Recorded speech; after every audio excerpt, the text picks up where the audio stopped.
Alors, je pense qu'on a pris un petit peu de retard. Alors, je me présente, je suis professeur Gadib, je suis anesthésiste réanimateur. Je suis d'ailleurs le président de la Société marocaine d'anesthésie et réanimation. Et j'ai l'énorme privilège et honneur d'être avec vous aujourd'hui pour partager 45 minutes. C'est ce qu'on m'a demandé. En fait, on avait parti sur une proposition d'un atelier basé sur de la simulation. Mais vu la programmation finale du congrès, 45 minutes, c'est impossible de faire même pas un scénario. Donc, je vais partir de ce que vous désirez vous. J'ai pas mal de vidéos, j'ai pas mal de plaques. On ne va pas faire le tour de tout. Donc, si vous voulez, je vous pose la question, c'est quoi vos attentes par rapport à cet atelier en avance, qui veut se prononcer.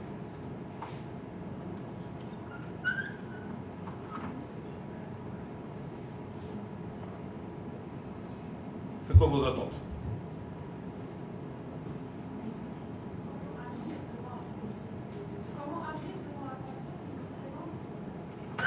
Une situation critique en cabinet. D'accord.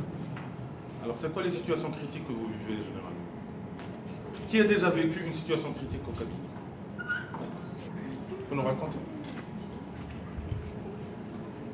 Bonjour. Alors, j'ai eu un patient qui avait une hypoglycémie sévère avec trouble de conscience. Une hypoglycémie sévère avec trouble de conscience. D'accord. Alors, je cherchais le glucagon, glucagène, qui était périmé, et le G30 qui était aussi périmé. Du coup, j'étais obligée de lui donner, de lui faire le resucrage en m'assurant qu'il déglutit correctement. J'ai mis 1h30 pour qu'il passe de 0,20 à 0,50. Entre-temps, j'ai appelé l'ambulance. Ils étaient là, ils étaient au cabinet, après 1h30. Et puis heureusement, il est parti. Tant mieux. Voilà. D'accord. Donc, qui a vécu une autre situation critique? Ouais. Une fois, j'avais vu un diabétique de type 1 en cétose inaugurale, il était en acidocétose. Il venait avec un bilan avec une hémoglobine glyquée supérieure à 15%. Et pendant l'examen, en fait, il était en dyspnée plus molle, il a commencé à somnibuler, donc il a commencé à faire de l'hypotension. Donc on a pris une voie veineuse, on l'a réhydraté et on a mis de l'insuline chaque heure 10 unités. On l'a gardé, je pense que je l'ai gardé chez 2 heures, le cabinet, on a appelé l'ambulance, on a fait une lettre et on l'a adressé à l'hôpital. Donc là, trouble de conscience essentiellement. Oui. Alors on commence par le plus simple. Je vous montre une vidéo et vous me direz ce que vous avez fait.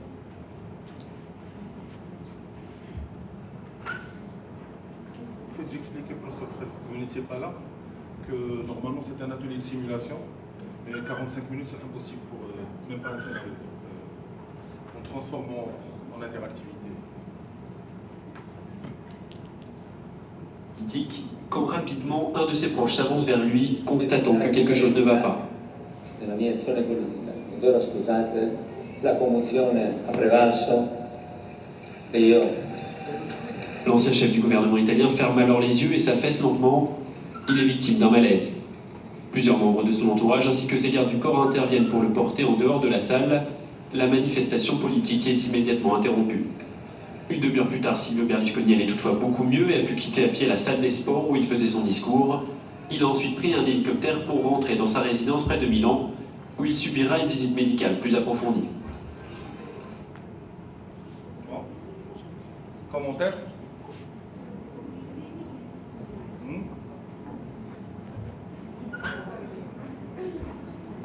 Commentaire?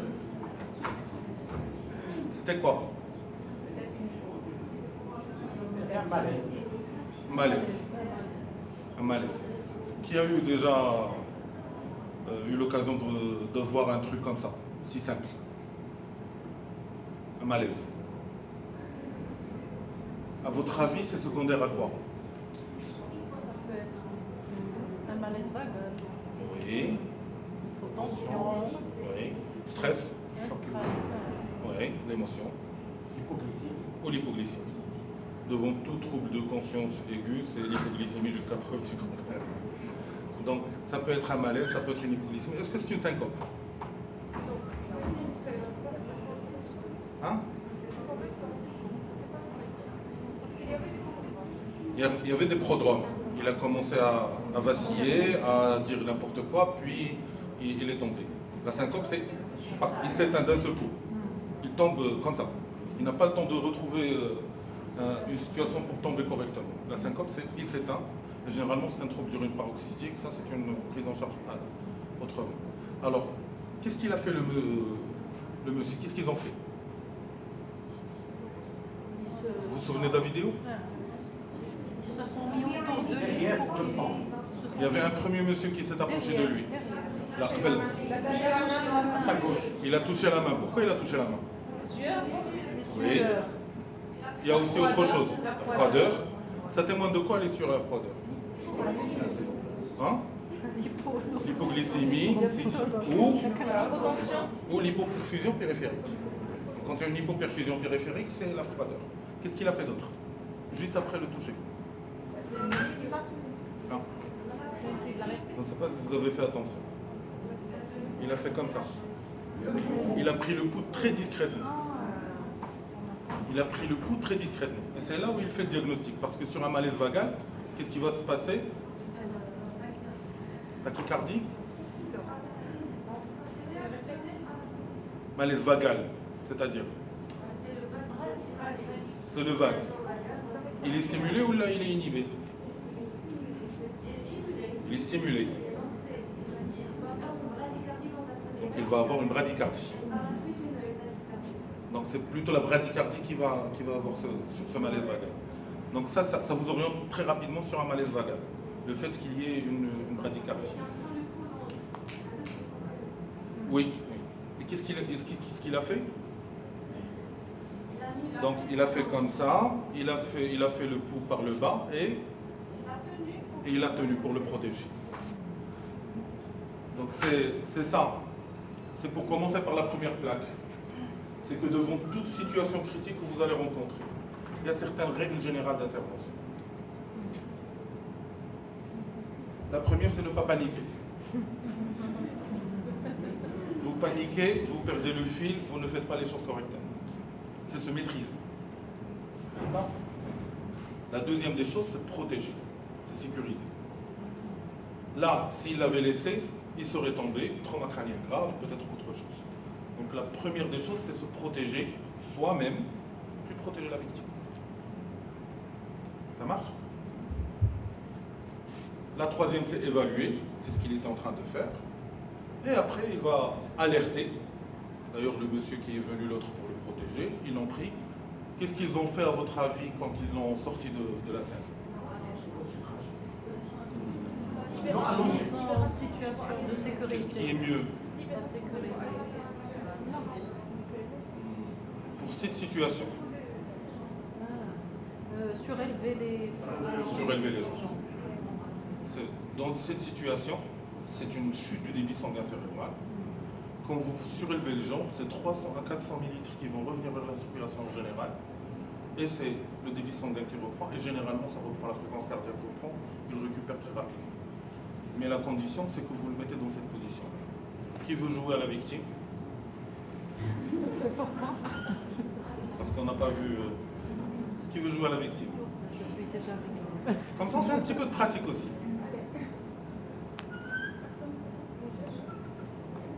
Yallah, mon épouse. Pas une femme, yallah, d'accord.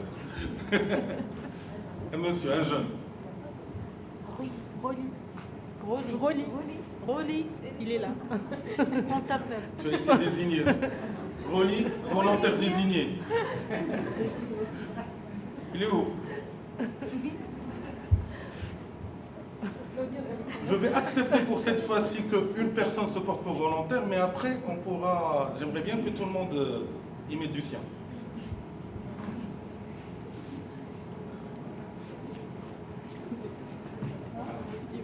Tu fais quelqu'un dans les pommes. Ça va? Ça va? Allez, fais-moi confiance. Ça va? Doucement. Ça va? Respire doucement. Ça va? Tu t'appelles comment?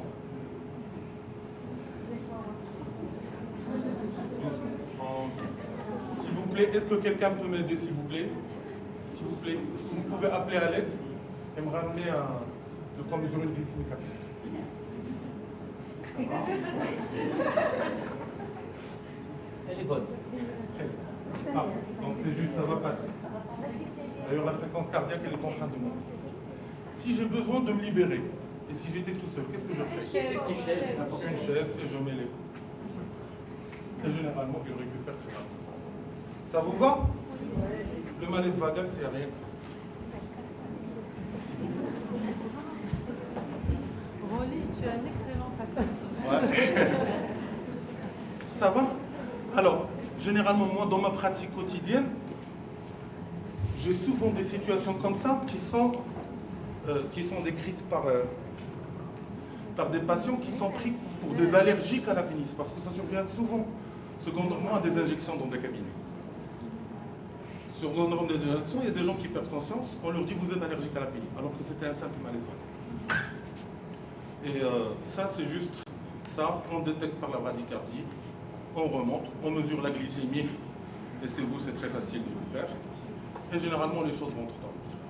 Maintenant, ça ne vous empêche pas, éventuellement chez des terrains à risque, d'aller explorer plus, un électrocardiogramme ou autre chose. C'est à vous de voir. Bon, c'est juste pour gérer la situation critique aiguë en ce moment-là. À 90% des cas, c'est réglé. C'est bon? Alors, maintenant, je passe à ça. Pour alerter. Donc on a dit se maîtriser, sécuriser et alerter. L'alerte sur une situation comme ça, c'est simple. C'est les collaborateurs qui sont à côté. Si c'était plus grave, vous les alertez qui? Ouais. Un collègue. Oui. D'accord. Alors, c'est quoi le mieux au Maroc? Ça dépend des villes, au fait. Ça dépend des villes, au fait. Alors, il y a des villes où le 141 marche. La majorité des villes actuellement au Maroc, Agadir, Esfi, Marrakech, Rabat, Casa, Fès, Tanja, pas beaucoup, Oujda. Le 141 marche. C'est le 141 pour le Maroc.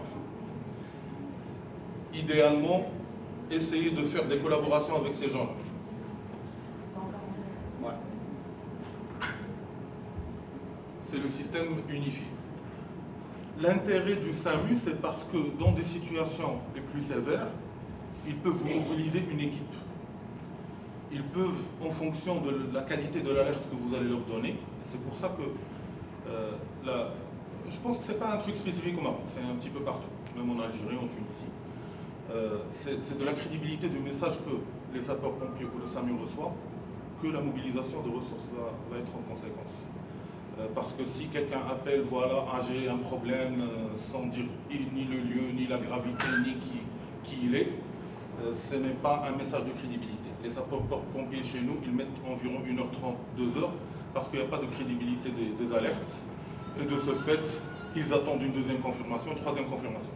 Par contre, si vous appelez les sapeurs-pompiers ou le SAMU, le fait que vous vous présentez comme médecin, que vous avez une évaluation correcte de la situation, que voilà, que vous avez entamé et la gravité elle persiste par exemple, et que vous savez sur quelle est la nature de la demande.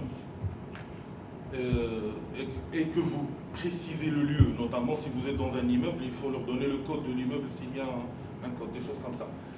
Ils vont faire mobiliser tout ce dont vous avez besoin, y compris des médecins. C'est de la qualité de l'alerte et de la crédibilité du message que ça va se faire. Maintenant, il y a des gens qui n'ont pas cette possibilité-là. Vous pouvez faire des conventions avec des ambulanciers ou des équipes d'ambulance privées ou des choses comme ça. L'essentiel, c'est que c'est des choses qui se préparent. Vous n'attendez pas qu'un accident arrive pour que vous puissiez chercher une solution de sauvetage. Ça rentre même dans le cadre de la trousse d'urgence, etc. Ça va, d'accord?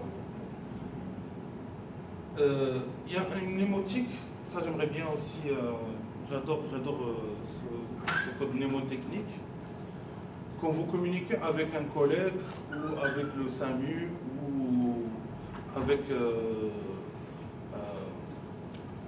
vous avez besoin d'un avis, il y a ce qu'on appelle en anglais la mnémotique SBAR, ou bien en français SAED, pour que ça soit de bonne qualité.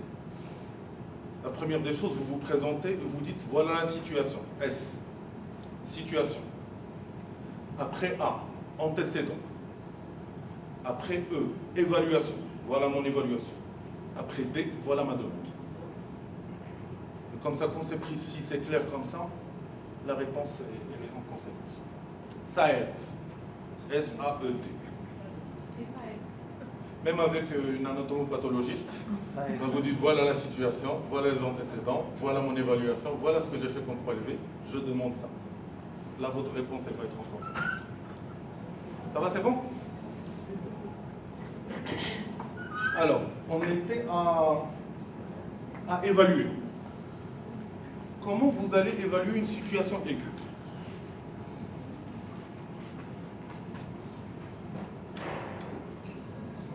Une situation critique. Vous êtes devant un patient qui est en situation critique. Comment vous allez reconnaître que ce patient-là est en situation critique? Il est inconscient. Il est complètement inconscient. Oui. Il ne répond pas. Oui. De façon plus structurée. La respiration. Oui. On commence par la conscience ou la respiration? La conscience. Par les paramètres vitaux. Oui. Alors, je vais vous donner une recette. Une recette à l'américaine. C'est toujours ABCD. C'est toujours ABCD. Alors, il y a une première étape.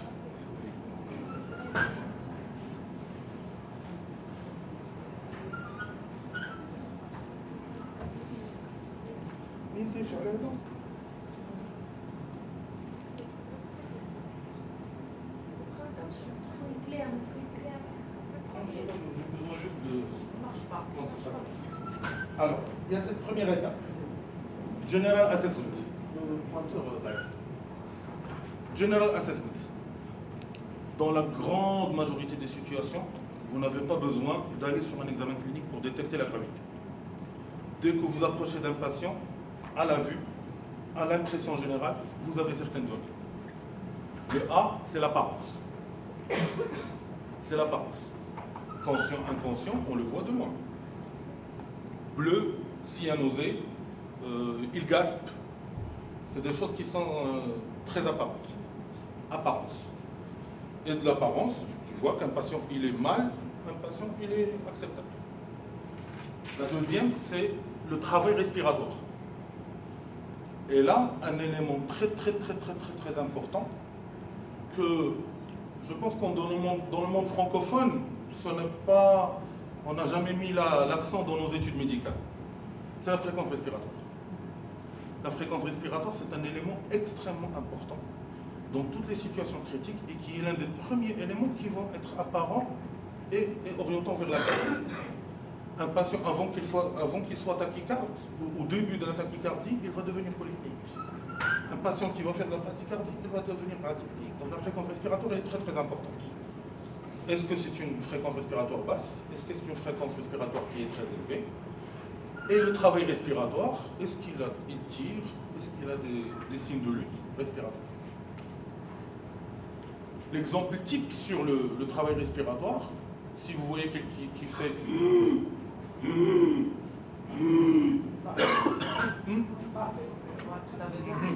alors il y a Ça c'est la première, c'est le trachéage. Hein? Trachéage.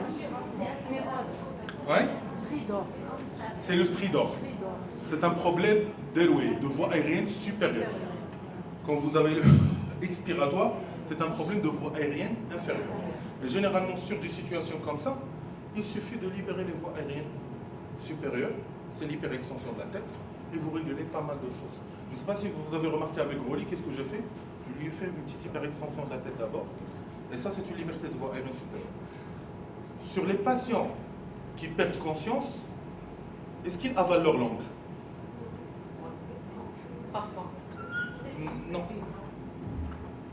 Alors, quand un patient perd conscience, il perd de tonus musculaire, partout. Parmi ce tonus, c'est le tonus des muscles pharyngés. Et donc, cette chute du muscle pharyngé et de la langue va obstruer les voies aériennes supérieures. Juste le fait de faire l'hyperextension de la tête va libérer ça. Ça, c'est juste, c'est des problèmes catastrophiques, aigus, qui peuvent régler à la première étape, General Assessment. Apparence, le travail respiratoire. À ce moment-là, je dois éliminer les problèmes d'obstruction de voies aériennes supérieures. Le troisième niveau, c'est la circulation. Il y a des choses qu'on peut voir, il y a des choses qu'on peut ne pas voir. Qu'est-ce qu'on peut voir? Sur la circulation, sur l'apparence, la cyanose, les marbrures. C'est surtout ça. Ou bien un saignement s'il est vide. Ça va, c'est bon? Le principe de faire ça, c'est que je suis sur l'apparence, je peux détecter certaines situations critiques vitales immédiates et je peux les régler pour avancer. J'ai vu sur ça, j'ai réglé un problème aigu, j'avance. Je vais revenir là. Je viens à ce qu'on appelle l'évaluation primaire. Là, je vais mettre là. Airway, toujours. Est-ce que les voies aériennes supérieures sont libres ou pas? En conséquence, je vais éventuellement décider d'une nébulisation d'adrénaline, parce que normalement j'ai positionné. Je peux décider de plein de choses. Le B, c'est la respiration. J'ai besoin de quoi? La fréquence respiratoire. Je peux faire autre chose. Je peux, si j'ai un saturomètre, je mesure la saturation d'oxygène. Autre chose? Oui? Oui, c'est ce qu'elle a dit. L'oxymétrie, si je l'ai, idéalement il faut l'avoir dans un cabinet. 3. J'insiste comme ça pour être systématique, c'est pour ça. Non, non, sur la respiration, je suis sur la respiration. Pour m'évaluer. Fréquence, oxymétrie, auscultation, et je peux rajouter de la percussion. Avec ça, je fais le tour du respiratoire. J'avance. La circulation, j'ai besoin de quoi? Avant la tension artérielle. Ça, on l'a vu l'apparence. La fréquence cardiaque. Alors, la fréquence cardiaque, comment je vais la voir? Pouls carotidien d'abord. Puis, je vais sur les autres pouls. Donc, je vais directement sur le pouls carotidien, en première intention. C'est ce qu'on appelle le pouls central. Je vois la fréquence, je détecte bradycardie ou autre chose, ou tachycardie, etc. Et je vais sur le pouls périphérique. Cette démarche-là, ça va me montrer qu'il y a éventuellement une inégalité de pouls central avec le pouls périphérique. Ça témoigne que sa perfusion centrale, ça ne perfuse pas au périphérique. Je le fais d'un côté, je peux aller de l'autre côté. Il y a des pathologies pleureuses, mais ce n'est pas ça le plus important. Troisième chose après le pouls, avant. Qu'il est le meilleur témoin de la mauvaise perfusion périphérique. Le temps de recoloration. Le temps de recoloration.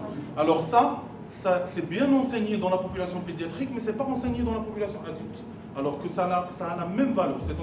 Tous les articles qui sont en train d'apparaître depuis 2 ans maintenant sont en train de mettre en évidence sur l'évaluation de la gravité, la fréquence respiratoire et le temps de recoloration. Le temps de recoloration, s'il est supérieur à 3 secondes, vous avez un problème de perfusion périphérique. La dernière chose, c'est la tension artérielle, la pression artérielle. Pourquoi ça? Parce que là, je vais définir, là c'est écrit quelque part, je vais définir et catégoriser mon patient. Est-ce que c'est un problème respiratoire? Est-ce que c'est un problème circulatoire? Et dans le respiratoire, Est-ce que c'est une détresse respiratoire? Est-ce que c'est une défaillance respiratoire? On est d'accord? Parce que détresse respiratoire et défaillance respiratoire, ça implique autre chose. Si je dis défaillance, c'est que je dois assister à sa ventilation. Et puis ça va me faire différencier entre, dans le circulatoire, entre situation de choc avec tension conservée et de choc avec hypotension. Ce n'est pas la même prise en charge ici. Ça me permet de catégoriser à chaque fois. Après, j'avance. La disability, c'est quoi la disability? Neurologique. Conscience. Alors, conscience, ne vous cassez pas la tête avec le score de Glasgow. Il y a un score qui est très simple, AVPU. Alerte, répond à la voix, répond à la douleur, unresponsive, ne répond pas. Généralement, c'est très corrélé au Glasgow et ça vous témoigne de la gravité du patient. Est-ce qu'il est alerte? C'est bon. Juste à la voix, il est dans un cadre d'inconscience. Juste à la douleur, c'est encore plus grave et il relève de la ventilation mécanique ou autre chose. Pas de réponse, je suis tout près de l'arrêt cardiaque. Deuxième chose dans le neurologique, les pupilles. Les pupilles. Alors les pupilles, vous pouvez avoir plein de choses. Dans l'hypoglycémie majeure, vous pouvez trouver des myosis extrêmement serrées qui ressemblent à la toxicité. Dans la situation d'hypoxie sévère, ça vous allez à la mydriase. Quand il y a une inégalité, c'est qu'il y a un problème de... C'est une localisation, c'est un déficit localisé. En quelque sorte, ça témoigne d'une lésion expansive intracrânienne, quelle qu'elle soit, AVC, tumeur, etc. Donc première, ça, on a dit AVPU, deuxième pupille, troisième, déficit. Que ce soit par le Pierre-Marie Froid, vous la connaissez? Vous appuyez ici et ça va d'un côté. Ça veut dire qu'il y a un déficit. Et la stimulation, il va répondre d'un côté par rapport à l'autre. Ça, c'est pour l'évaluation rapide. Ça va, c'est bon? Ça veut dire que la tachycardie, elle est là, qu'il a des extrémités froides et le temps de recoloration prolongé. Vous pouvez... C'est un choc. C'est généralement beaucoup plus souvent dans les chocs hémorragiques ou hypovolimiques à un stade précoce, ou bien dans les chocs septiques. Les chocs septiques, il y a des chocs chauds, sans hypotension. Alors que le choc, il est là, il va évoluer vers l'hypotension par la suite. Mais le fait de reconnaître qu'il est en mauvaise perfusion périphérique, alors que la tension est conservée, vous pouvez le rattraper à un stade précoce. C'est bon? Alors, exposure. Deux choses les plus importantes pour vous dans une situation médicale.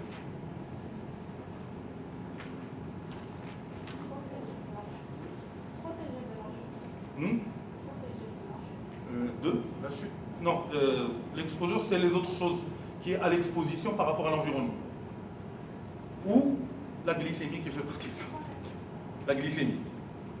Ça fait partie de l'examen clinique ou de l'évaluation initiale. D'autant plus dans un monde de diabétologue et d'endocrinologue. La glycémie, le E, c'est pour ne jamais l'oublier ici, et la température. Parce que l'hypothermie, c'est un facteur de mauvais pronostic, et l'hyperthermie, ça vous oriente vers une étiologie. Ça fait pas moi.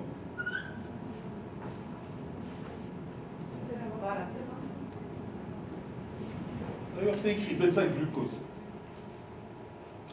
Alors, eux, ils la mettent parce que c'est un ancien truc, ils mettent glycémie dans le secondaire, mais depuis 2 ans à peu près, la glycémie, elle monte au niveau primaire. Ça va? Après, sur ça, vous avez évalué, vous avez catégorisé, vous avez commencé votre prise en charge initiale. Cette prise en charge initiale, vous passez au secondaire, parce que là, vous avez besoin éventuellement de rechercher la cause de ce qui s'est passé sur le vital. Ça commence par une partie interrogatoire, et ça passe par un examen physique là, de la tête aux pieds, sans que je rentre dans les détails. C'est juste pour vous dire qu'il y a ce qu'on appelle le sample. Retenez-le, c'est très très intéressant. En situation critique, vous avez quelques questions à poser de façon structurée, et vous pouvez avoir une orientation étiologique, et vous pouvez éviter que vous ayez des complications par la suite. Alors le S, c'est signs and symptoms. Quels sont les signes qu'il a présentés avant d'avoir ça? Généralement interrogatoire avec la famille, ou bien avec le patient lui-même. Signes et symptômes. A, est-ce qu'il a une allergie? Par exemple, vous êtes orienté vers un problème de méningite aiguë, vous décidez de mettre l'antibiotique, et s'il était allergique à cet antibiotique, vous le tuez. Ça peut être l'allergie qui est la cause de cette situation qu'il a vécue. Donc, signes et symptômes, allergie, medications, quels sont les médicaments qu'il a l'habitude de prendre? Un patient qui vient chez moi avec une situation de coma,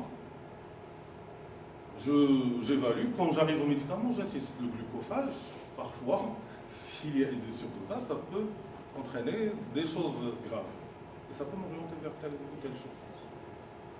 Pour vous, les diabétiques, juste le fait de distinguer s'il est sous insuline ou pas, vous avez une orientation.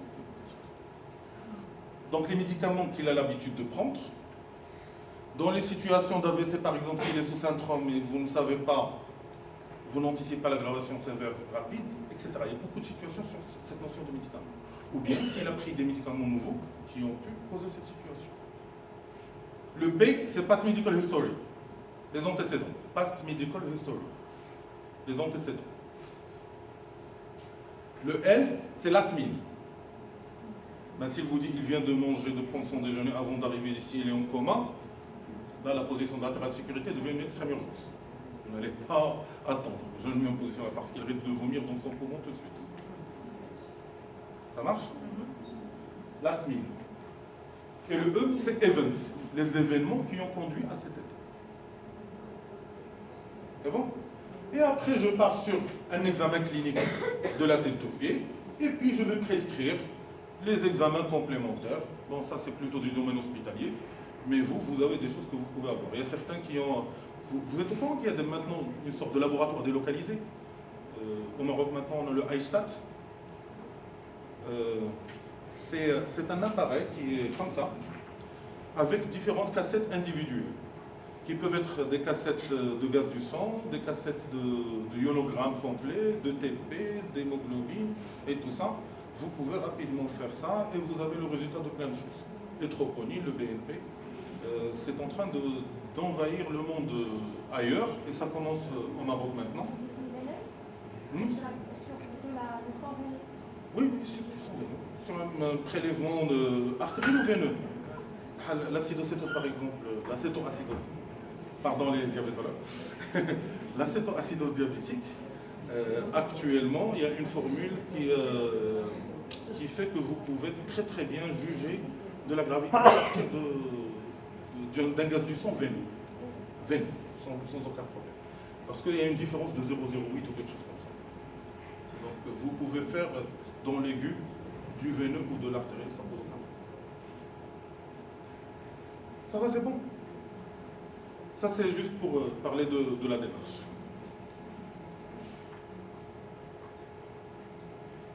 Alors, malaise vagal, donc tout à l'heure, c'est juste pour récapituler, en allant, jambes surélevées, s'il reste inconscient, on fait la position latérale de sécurité, et éventuellement, si ça ne récupère pas la bradycardie, on peut donner de l'atropine, 0,5 mg, IM ou IV, ça ne pose pas de problème. Pardon?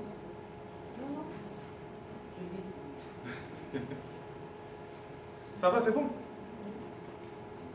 Alors, la position latérale de sécurité. Qui sait la faire?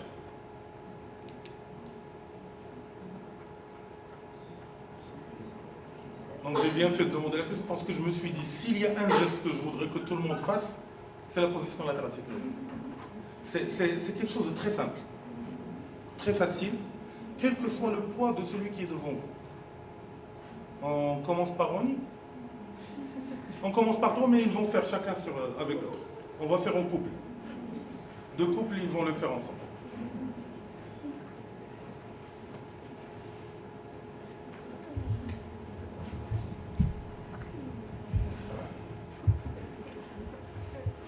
Alors vous pouvez vous mettre debout, tranquille. Allonge-toi. Ouais. Ça va? Alors. Monsieur. Monsieur. C'est exactement la situation. Inconscient, respire. Parce que s'il était inconscient, ne respire pas, de vous retrouver en situation, ne pas réussir. Allez-y, avec le monsieur. Monsieur le Président. Allah معنا. ديري يدك.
Je rappelle, le membre supérieur de mon côté à 90 degrés. Après, je vais prendre la main contre-latérale, la contre la joue, avec ma main qui est du côté de la tête. Puis je mets le membre inférieur contre-latéral en hyperflexion. Je fais tourner, je stabilise, puis je retire ma main. Et je libère les voies aériennes supérieures.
J'étais sauvé de justesse. Hein. J'étais sauvé de justesse. Qui t'a sauvé? نقول ما عرفش طريق. صافي غير عرف شكون اللي ت'a sauvé. هو اللي صوبوني. لا شوف اللي صوبوني هو راجلي هو اللي علمهم. هما مساكن غير.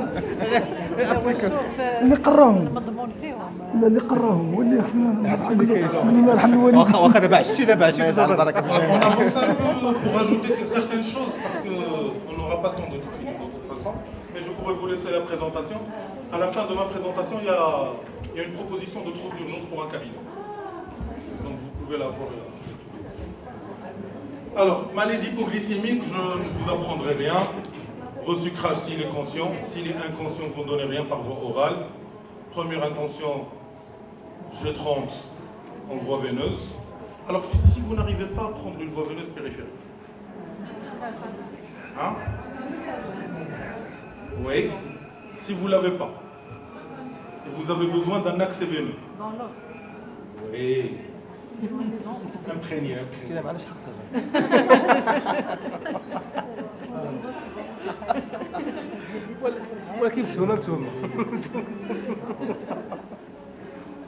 Vous avez déjà vu ça?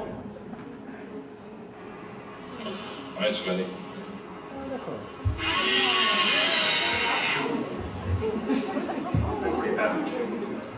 What? All right, now we're going to aspirate. Il est conscient, il rigole. Isn't that beautiful? Oh, it's coming out so easy.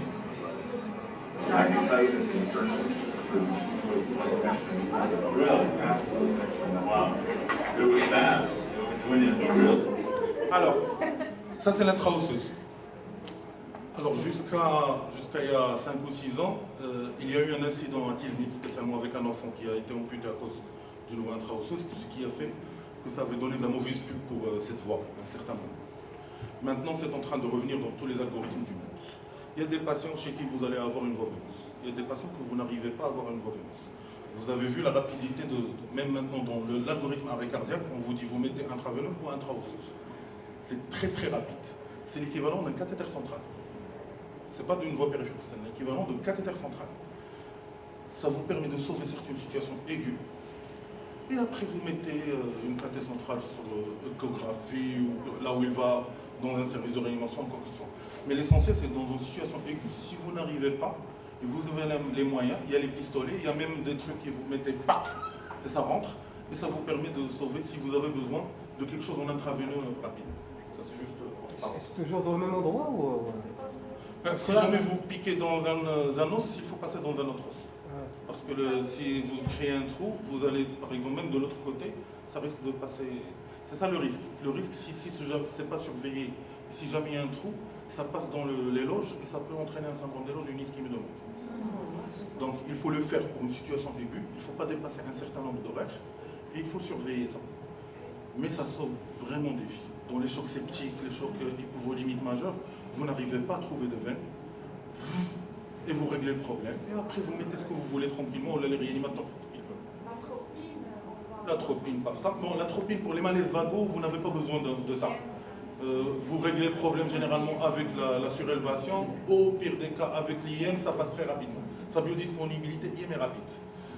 Mais il y a d'autres situations où vous avez besoin de remplissage, vous avez besoin de prélèvement. L'arrêt cardiaque, vous avez besoin d'adrénaline. Là, vous avez besoin vraiment d'un abord veineux. Il n'y a pas d'autre solution. L'intratrachéal dans l'arrêt cardiaque, on a découvert que ça ne marchait pas du tout. Voilà. C'est juste entre parenthèses parce qu'on a parlé de... Donc l'hypoglycémie, on en a parlé. Deuxième vidéo, si vous permettez.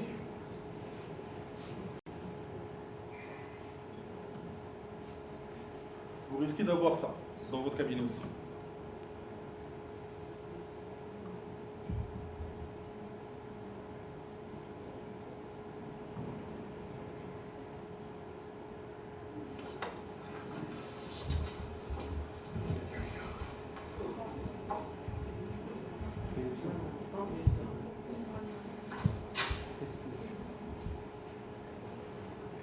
Vous avez fait le diagnostic. Vous avez fait le diagnostic. Il convulse. Alors vous faites quoi?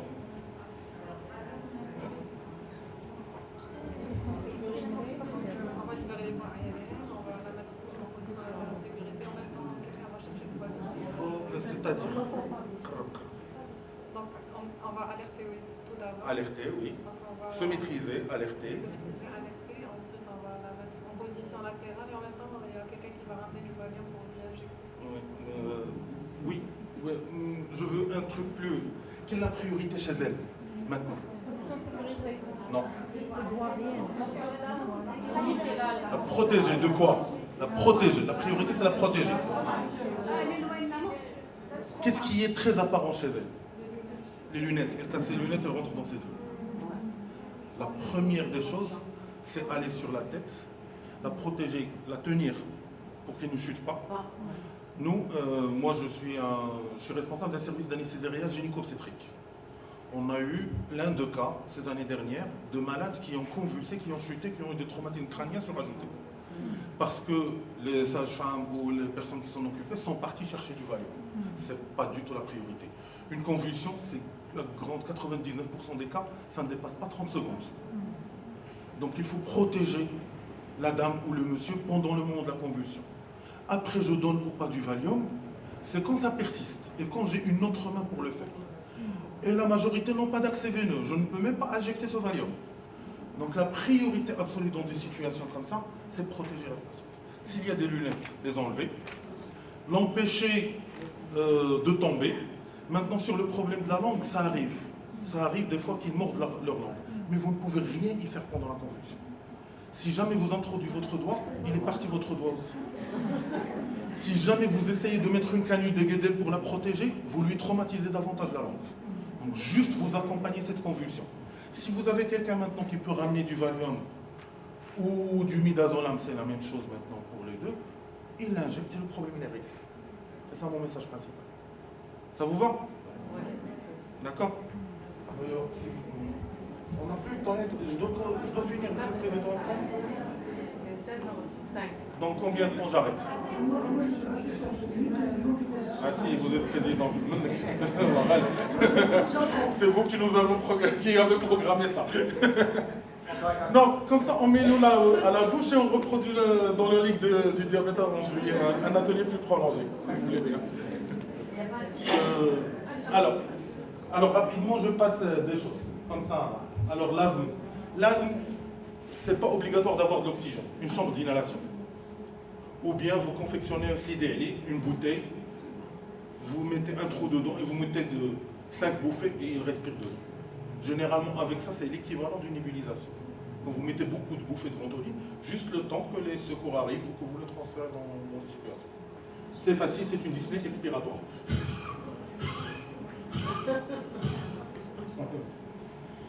Alors, je passe ça. Ça, c'est quoi? Ah oui. Choc anaphylactique. Ça va venir. Stick around because I'm about to show you Vous why pouvez this donner, woman faire un is geste the dans worst votre, avec de la person xylo, in America. ou bien vous pouvez administrer un médicament et il vous fait un truc comme ça. Is a type Vous of faites quoi? shock. It's a severe allergic C'est quelque chose qu'il faut reaction that may avoir, happen to qu'il as faut many avoir dans people son cabinet. in 5. Ça. Les épipènes, adrénaline en stylo. Fort le au-dessus des habits. Ça existe là. Alors, il y a la majorité des gens qui ont des allergies connues, ils ont leur épipène avec eux. Donc, ils se reconnaissent, ils grattent. Alors, les stades simples, juste des gratouillages, ça ne pose pas de problème. Il y a des gens qui donnent des corticoïdes. Les corticoïdes, généralement, n'agissent qu'au bout de 2 heures, 3 heures, 4 heures. Donc, dès qu'il fait des signes d'obstruction des voies aériennes supérieures ou bien des signes de choc, l'adrénaline en intramusculaire. Et ça règle le problème. C'est bon? Et vous appelez à l'aide, bien sûr. C'est 1 mg dans 10 cc. Ouais, ça marche. Ça marche pour la grande majorité. Il y a des gens qui font des chocs anaphylactiques. Si c'est une deuxième épisode, troisième épisode de choc anaphylactique, c'est pas évident de gagner. L'étouffement, c'est pas dans le cabinet, c'est rare. Douleur thoracique. Douleur thoracique, c'est une question de temps. Je veux parler rapidement de ça. Douleur thoracique, stroke. Maintenant, un petit peu partout au Maroc et en Afrique, il y a des filières qui se font. Les filières sont en train d'exister. Les stades de KT se multiplient.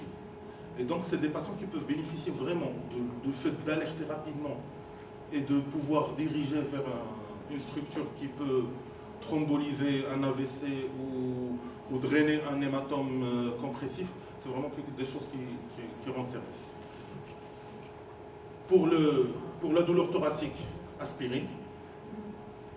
Si vous avez le CG dans votre cabinet, Monac, morphine, oxygène, dérivés nitrés et clopidogrel. Sur un ST plus évident, vous pouvez faire ça facilement au cabinet. Sur l'AVC, Il y a des scores qui sont très faciles, Cincinnati Score, vous pouvez l'approcher même chez vous.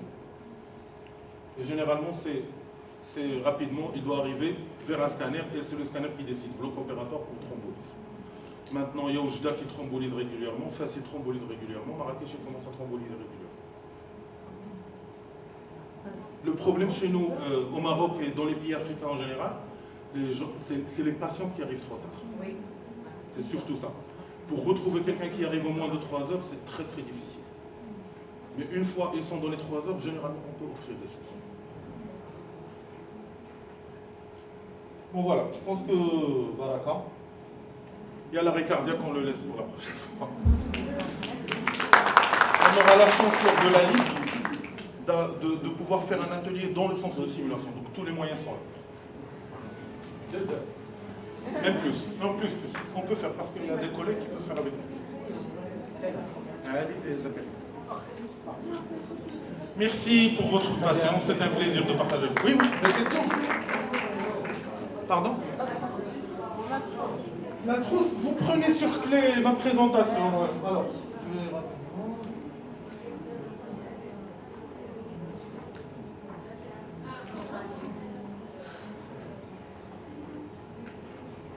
Alors, matériel, c'est ça. Sérum, les voies, canule de Guédel, chambre d'inhalation éventuellement, si c'est un cabinet où il y a des asthmatiques, mais pour le cabinet d'odontologie, c'est pas obligatoire. Alors, les médocs, Adré, atropine, glucose, corticoïde injectable, Valium, dérivé nitré, antihistaminique, Ventoline. Avec ça, généralement, vous faites le tour. Ça va? À la première. Alors, on n'a pas parlé d'arrêt cardiaque. Sur l'arrêt cardiaque, c'est un problème de pompe. Il faut faire arriver l'oxygène au cerveau. Donc, massage cardiaque externe, jusqu'à ce que l'équipe arrive. Il faut le commencer, il ne faut pas l'interrompre. Si un DEA, ça dépend de votre recrutement. Alors, il n'y a pas d'études. J'ai essayé de chercher en cabinet d'endocrinologie, il n'y a pas de data, il n'y a pas d'études. Ce qu'il y a comme études chez les dentaires, chez les dentistes, ils ont, chaque dentiste, il a 1,7 occasions de se retrouver avec un arrêt cardiaque au cabinet dans sa carrière. Donc pour les dentistes sur ce chiffre-là, ça vaut le coup éventuellement, même s'il risque d'avoir juste un dans sa carrière. Je ne sais pas pour vous. Est-ce que vous êtes confronté plus à ça ou moins? Est-ce que ça vaut le coup? Est-ce que vous avez une proximité d'arrivée de secours? C'est vous qui allez voir. Si vous êtes une ville comme Marrakech et vous avez une relation avec le centre de régulation qui sont capables de mobiliser vers vous une équipe, ce n'est pas la peine de vous équiper en défibrillateur. Moi, personnellement, je viens de proposer au ministère de faire un texte de loi. D'ailleurs, j'en avais parlé avec le ministre en Côte d'Ivoire, il l'a fait, ça a été fait en Côte d'Ivoire. Ici, c'est un peu plus difficile. C'est de pouvoir obliger tous les secteurs, toutes les institutions publiques de s'équiper en défibrillateur automatique. J'espère que ça va aboutir, les trains, donc si un texte de loi est fait et que les gens s'équipent, vous n'êtes pas obligé de l'avoir dans le cabinet. Vous pouvez être par exemple sur un immeuble et que tous vous ayez un défibrillateur dans l'immeuble. Il y a des choses que vous pouvez trouver, mais comme ça vous sécurisez votre pratique. Parce que 90% des cœurs qui s'arrêtent, c'est de la fibrillation ventriculaire. J'ai mis une vidéo au départ pour les gens qui l'ont vue. Ça marche. Alors, je vous montre un truc, un exemple type. À chaque fois, je le sors dans mes ateliers. Ça, c'est des études qui ont été faites aux États-Unis par des gens qui ont utilisé les défibrillateurs qui ne sont pas des professionnels de santé. C'est des hôtesses de l'air d'American Airlines, c'est des courtiers de Las Vegas. Ça arrive jusqu'à 56% de survie par des non-professionnels. 56% de survie sur les arrêts cardiaques. Ici, utilisation d'un DEA, un témoin non formé. Il prend le DA, il allume, il suit ce qu'il lui dit, c'est 26% de survie quand même. Si vous êtes formé à l'arrêt et à l'utilisation de DA, vous arrivez à 50% de survie. Donc ça a vraiment une valeur ajoutée. Et les maladies cardiovasculaires, je ne dirais pas ça à des endocrinologues, c'est les gens les plus sensibles que c'est le fléau du siècle qui est en train d'arriver. Et vous serez confronté un jour ou l'autre à un arrêt cardiaque chez vous. Voilà.